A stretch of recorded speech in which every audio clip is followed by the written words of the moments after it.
For 7 years, the land of Israel held its breath. The people of God were no longer living in their homes. They were hiding in mountain clefts, in caves, and in strongholds. They were refugees in their own promised land. Every harvest season, the Midianites and Amalekites would descend like a plague of locusts. They came with their livestock and their tents, an army without number. They left no living thing for Israel, no sheep, no ox, no donkey. It was a time of starvation, a time of silence. But in the winepress of Ophrah, a man named Gideon was threshing wheat in secret, afraid of the shadows. He was the youngest son of the weakest clan in Manasseh. He was a man defined by his doubt. Yet, this was the man God called a mighty warrior, not because of who Gideon was, but because of who was with him. Gideon sounded the trumpet, and 32,000 men answered the call. To us, that sounds like an army. To the Midianites below, it was a nuisance.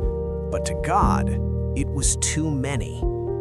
The Lord spoke to Gideon with a logic that defies all human strategy. You have too many men. I cannot deliver Midian into their hands, or Israel would boast against me, saying, "My own strength has saved me." So Gideon watched as 22,000 men, those struck by fear, turned their backs and went home. 10,000 remained. The odds were now 13-1. Surely the test was over. But the Lord said, "There are still too many." He brought them down to the water, a simple test of vigilance. Most of the men knelt down to drink, burying their faces in the water, oblivious to the danger around them. But 300 men, they lapped the water from their hands like dogs, their eyes scanning the horizon, alert, ready. God said, "With the 300 men that lapped, I will save you."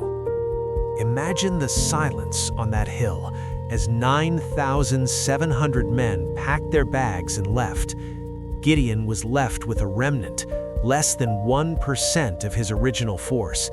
He stood on the ridge with 300 men, facing an army of 135,000. The math was impossible, but the math was the point. That night, the fear returned. So God invited Gideon to take a walk into the dark. He crept down to the outposts of the camp. The Midianites lay along the valley like sand on the seashore. But as Gideon listened, he heard a soldier telling a dream. "I had a dream," the man whispered. A round loaf of barley bread came tumbling into the Midianite camp. It struck the tent with such force that the tent overturned and collapsed. Barley bread, the food of the poor, the food of the livestock, it was a symbol of Gideon, rough, common, and underestimated. Gideon heard his enemy prophesying his victory. In the darkness of the valley, he bowed down and worshipped. He returned to the camp not with a sword, but with certainty. The strategy was absurd. No spears, no shields, just a trumpet in an empty clay jar with a torch hidden inside. In the middle of the night, Gideon and the 300 surrounded the camp. They stood in the darkness, holding their fragile vessels. At the signal, the silence was shattered. 300 jars broke. 300 torches flared into the night. 300 voices cried out, "A sword for the Lord and for Gideon."